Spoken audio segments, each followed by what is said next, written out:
అందరికీ నమస్తే. మీరు అంతా ఫాలో అవుతున్నారు కదా. ఫోన్ ట్యాపింగ్ విచారణ పేరుతోన కేసీఆర్కు నోటీసు 3 గంటల రావాలి. కేసీఆర్ ఒక ఘాటైన రిప్లై ఎవరైతే విచారణ పిలిచిండ్రో వాళ్ళకు అంటే అవగాహన లేదు వీళ్ళకు అనేది దీన్ని బట్టి అర్థమైంది. పూల పనుపుతో కొట్టే ప్రయత్నం చేసిర్రు. కేసీఆర్ లాతో కొట్టిండు. ఒక పెద్ద మనిషిని, ఒక 65 ఇయర్స్ దాటిన ఒక పెద్ద మనిషిని విచారణకు ఎట్లా పిలవాలి, ఏ కండిషన్స్ ఉంటాయి, లా ఏం చెప్తుందో కనీసం ఈ సిట్టు విచారణ చేస్తున్న అధికారులకు కూడా మైండ్ పని చేయకుండా చేస్తుంది గవర్నమెంట్. అంటే వాళ్ళ పని వాళ్ళని చేయనిస్తలేదు అనేది అర్థమైంది. వాళ్ళ పని వాళ్ళు చేస్తే వాళ్ళకి లా తెలుస్తుంది, వాళ్ళకి సెక్షన్లు తెలుసు, సీనియర్ సజ్జనార్ లేదా ఆఫీసర్సు సీనియర్సు, కానీ వాళ్ళ పని వాళ్ళని చేయనీయకుండా ఇబ్బంది పెడుతున్నారేమో. అందుకే ఇట్లా తప్పుడు నోటీస్ ఇచ్చిండ్రు. అందుకే కేసీఆర్ కరెక్ట్ పాయింట్ పట్టుకొని కొట్టిండు వీళ్ళని అనిపిస్తుంది. అన్ని విషయాలు మాట్లాడదాం. యాక్చువల్గా మున్సిపల్ ఎలక్షన్స్ డిస్టర్బ్ చేద్దామని ప్రయత్నం చేసినట్టుగా అనిపించింది. అంటే కేసీఆర్ని ఒకరు డిస్టర్బ్ చేస్తే బీఆర్ఎస్ మొత్తం డిస్టర్బెన్స్ అయిపోతుంది. మున్సిపల్ ఎలక్షన్స్ లాస్ట్ నామినేషన్ ఈరోజు చాలా ఉంటుంది కదా, అభ్యర్థులు మార్పులు చేర్పులు, కొత్త అభ్యర్థి పాత అభ్యర్థి, రెబల్స్, లేకపోతే వేరే పార్టీకి వెళ్ళి ఈ పార్టీలకు వచ్చి అప్పటికప్పుడు క్యాండిడేట్గా మార్చే పరిణామాలు, లాస్ట్ మూమెంట్ ఈరోజు లాస్ట్ మున్సిపల్ ఎలక్షన్స్ నామినేషన్స్.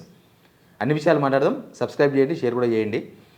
నా పక్కన కనిపిస్తుంది కేసీఆర్ ఇచ్చిన రిప్లై.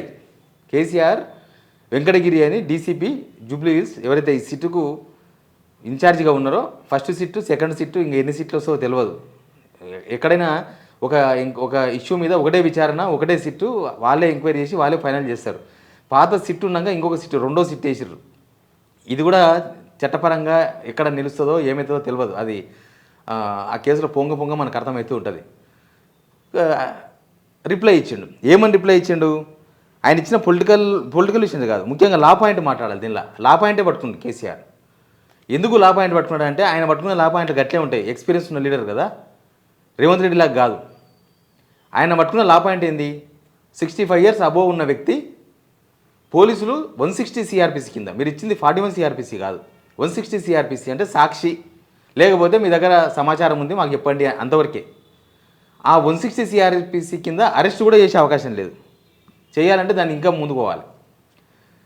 ఇచ్చి మీరు హైదరాబాద్లో ఎక్కడైనా సరే, దానిలో కూడా పోలీసుల భయం కూడా ఉంది. దానిలో పోలీసుల భయం ఉంది, గవర్నమెంట్ భయం ఉంది. దీనిలో గవర్నమెంట్ భయం ఏంటంటే కేసీఆర్ని ఇప్పుడు విచారించకుండా ఇట్లే వదిలేస్తే మున్సిపల్ ఎలక్షన్స్లో ఇది తీవ్రమైన ఎఫెక్ట్ ఉంటుంది. మున్సిపల్ ఎలక్షన్స్లో కేసీఆర్ వ్యూహాలు ఉంటాయి, వాళ్ళని డిస్టర్బ్ చేద్దాం. ఒక కేసీఆర్ని కాదు, మొత్తం బీఆర్ఎస్ని డిస్టర్బ్ చేద్దాం అనేది వాళ్ళ ప్రయత్నం. అయితే వీళ్ళు ఇచ్చిన దానిలో కనీసం ఆయనతో పరిజ్ఞానం ఉండదా? నోటీస్ తయారు చేసినప్పుడు వాళ్ళకు లీగల్ టీం ఉంటుంది పోలీసు వాళ్ళకు. 160 సిఆర్పిస్ కింద ఇచ్చినప్పుడు 65 ఏళ్ళ వ్యక్తిని మీరు ఆయన ప్లేస్ పోయి విచారించాల్సిందే. ఆయన ఇక్కడ ఉన్నాడు, ఫామ్ హౌస్ ఉన్నాడు, ఢిల్లీలో ఉన్నాడు, ఉత్తరప్రదేశ్లో ఉన్నాడు కాదు, ఏడ ఉంటే ఆడిపోయి విచారించాలి.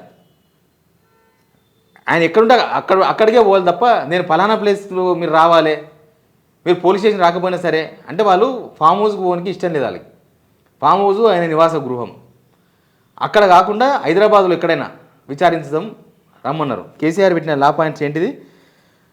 పోలీస్ స్టేషన్కి రావాల్సిన అవసరం లేదు, విచారణ ఇంట్లోనే జరగాలి. ఆయన రాసిన దానిలో పక్కాగా రాసిండు. ఆయన రిప్లై ఇచ్చిన దానిలో మీరు ఇప్పుడు కాదు ఎప్పుడొచ్చినా ఫామ్ హౌస్కే వచ్చి విచారించాలి. అది ఆయన ఇష్టం. 65 ఇయర్స్ దాటిపోయి ఉన్న వ్యక్తి, 72 ఇయర్స్ కేసీఆర్కి. మీరు ఎప్పుడైనా ఇయ్యాలి కాదు, ఎప్పుడొచ్చినా ఒకటేసారి మళ్ళీ చెప్పలేం. ఆయన ఒకటే మాట, ఎప్పుడొచ్చినా మీరు ఇక్కడికే వచ్చి విచారించాలని చెప్పిండు ఆ నోటీస్లో, రిప్లై నోటీస్లో. ఇంకా పోలీసు వాళ్ళు తెలుసుకోవాలి ఎప్పుడు పోతారు అనేది పోలీసు వాళ్ళ ఇష్టం. కానీ విచారణ చేయాల్సింది మాత్రం ఫామ్ హౌస్లోనే, ఆయన ఉన్న దగ్గరనే విచారించాలి. ఒకవేళ నేను ఫామ్ హౌస్లో లేను, నేను ఇప్పుడు ప్రస్తుతం ఢిల్లీలో ఉన్నట్టే ఢిల్లీకో విచారించాలి. అంతే తప్ప మీరు ఈడికి వస్తే విచారిస్తాం అని కండిషన్. పోలీసులు నోటీస్ తయారు చేసినప్పుడు అవన్నీ దృష్టిలో పెట్టుకొని చేయాలి. వాళ్ళ నోటీసే అంతా ఆల్తు ఫాల్తుగా తయారు చేసి పంపించారు. అంత టెన్షన్ కేసీఆర్ నోటీస్ ఇవ్వాలంటే కూడా అంత. నేను చూడలేదా, నంది నగర్ ఇంటికి పోయినారు కదా కొంతమంది ఆఫీసర్స్, ఫామ్ హౌస్ దగ్గర అంటే ఎవరికి కనిపించారో కనపడలేదు. కానీ నందినగర్ ఇంటికి పోయి మీడియా పోయింది, దగ్గరనే కదా మీడియా హౌస్లు అన్నీ ఉంటాయి. పోయి మైకులు పెడితే ఒక్కరు కూడా మాట్లాడలేకపోయారు, మాట్లాడకుండా వెళ్ళిపోయారు. వాళ్ళు అడుగుతున్నారు ఏం నోటీస్ ఇచ్చారు, ఎప్పుడు రమ్మన్నారని అక్కడ పోయిన జర్నలిస్ట్ అడుగుతున్నారు. అంతా సైలెంట్గా కారెక్కేసి వెళ్ళిపోయారు. అట్లే ఉంటుంది. ఆయన 160 సిఆర్పిసినే పెట్టాలి. ఏసీపీ మీరు చట్టం పాటించాలి. ఇది ఒక సాఫ్ట్ వార్నింగ్. చట్టంతో మీరు రాజకీయంగా కొడదామని చూస్తే ఆయన చట్టంతో కొడదామని చూస్తున్నాడు మిమ్మల్ని. ఇప్పుడు మీకు ఒకటి గుర్తుండాలి, ఈ ఎలక్ట్రిసిటీ మీద అది ఏమైందో తెలియదు.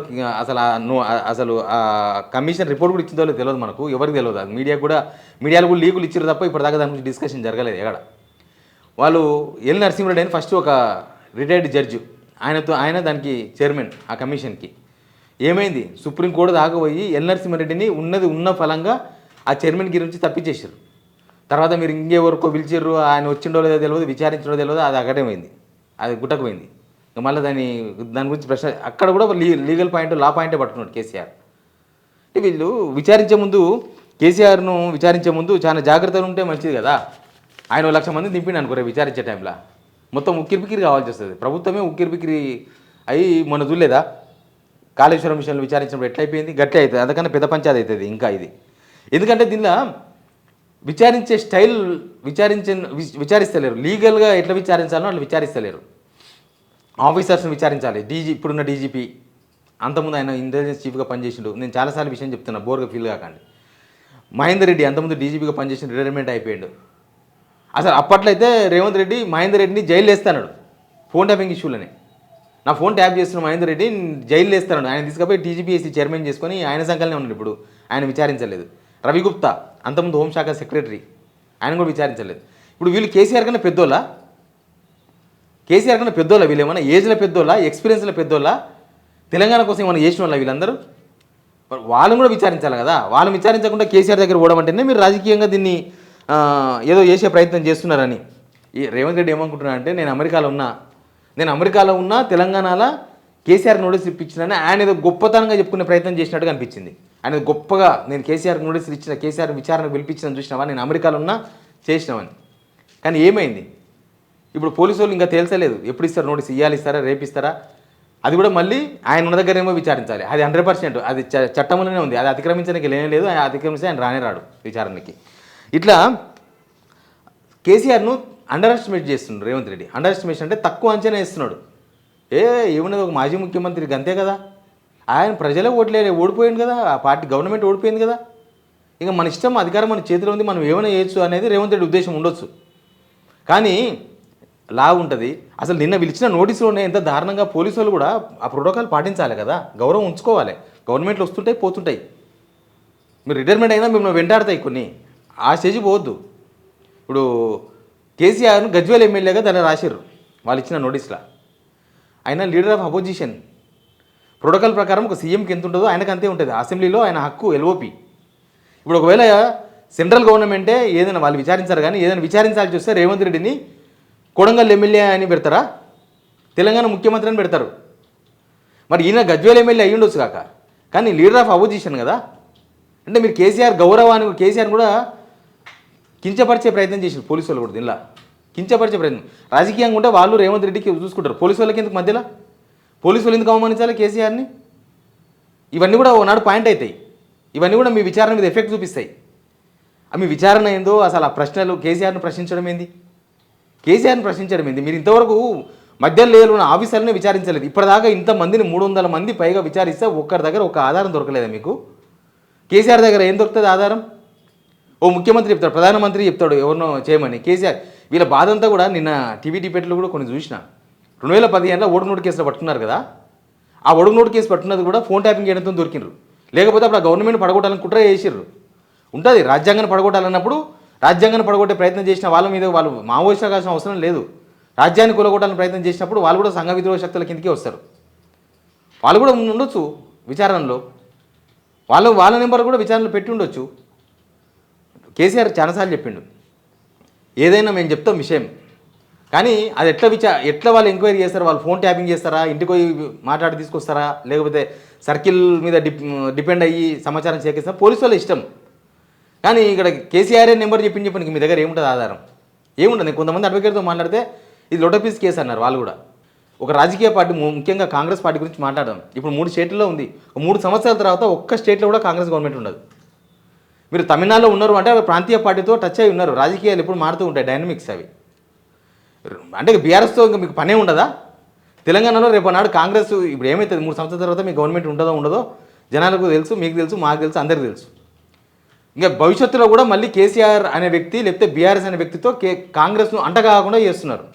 అంటే ఎప్పుడన్నా పొత్తులో లేకపోతే ఏదో అవసరాలు, రాజకీయ అవసరాలు చాలా ఉంటాయి కదా. రేపు నాడు సోనియా గాంధీని అరెస్ట్ చేయొచ్చు, అప్పుడు ఇక్కడున్న ప్రాంతీయ పార్టీ అవసరం ఉంటుంది మీకు. రేపు నాడు మీకు తక్కువ సీట్లు రావచ్చు, కేసీఆర్ మీకు టచ్లోకి వస్తే తప్ప, కేసీఆర్తో పెట్టుకుంటే తప్ప మీరు గవర్నమెంట్ పెట్టకపోవచ్చు. అందుకే ఒరిజినల్ కాంగ్రెస్ లీడర్లు అస్సలు స్పందిస్తలేరు దీని మీద. దీన్ని అస్సలు మాట్లాడతలేరు. రాజకీయంగా కూడా కాంగ్రెస్కి ఇబ్బంది అయ్యేది.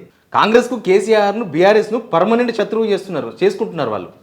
అది రేవంత్ పర్సనల్ గర్జు. రేవంత్ను ఏదో ఓటుకు కేసులో అరెస్ట్ చేసిండ్రని, చంద్రబాబుని ఇరికించారని పర్సనల్ గర్జుతో చేస్తున్నాడు కానీ అందరూ జనం మాట్లాడుకుంటున్నారు కదా ఆయన జైలు వేసిందని. నేను నిన్న కూడా చెప్పిన, మళ్ళీ చెప్తా ఒక 10 seconds. రేవంత్ రెడ్డి ఆ చేసిన తప్పు కాదనకపోతే ఆయన మీద సిట్ ఆయన మీద ఆయనే వేసుకోవచ్చు. లేకపోతే కేంద్ర ప్రభుత్వాన్ని రిక్వెస్ట్ చేసి సిబిఐ చేసి అసలు ఆ ఓటుకు కేసు పోయింది నేను కాదు, డూప్లికేట్ రేవంత్ రెడ్డి అని తేల్చవచ్చు. అది తప్పు కాదు అలా చేయడం కూడా తెలుసుకోవచ్చు. చేయొచ్చు కదా, ఆ ధైర్యం చేయొచ్చు కదా. మరి ఎందుకు చేస్తలేరంటే తప్పు చేసిన వాళ్ళకు కూడా తెలుసు కాబట్టి. ఎనీవే కేసీఆర్ కొట్టిన లా పాయింట్తోన లాస్ట్కి ఇప్పుడు ఇక్కడ వచ్చి ఆగింది. వీళ్ళు ఇంత అడ్వకేట్ జనరల్స్ ఇంతమంది పెద్ద పెద్దోళ్ళని పెట్టుకొని లక్షల రూపాయల జీతాలు ఇచ్చి కనీసం లా ఫాలో కారా? రేవంత్ రెడ్డి ప్రెషర్ పెడితే పోలీసులను లా ఫాలో కావాలి కదా. రేవంత్ రెడ్డికి ఏం తెలియదు, Revanth Reddy zero knowledge. Police వాళ్ళకి నాలెడ్జ్ ఉంటుంది కదా, దాన్ని ఫాలో కావాలి కదా. మీరేమనుకుంటున్నారో మీరు కూడా కామెంట్ బాక్స్లో చెప్పండి. Please subscribe.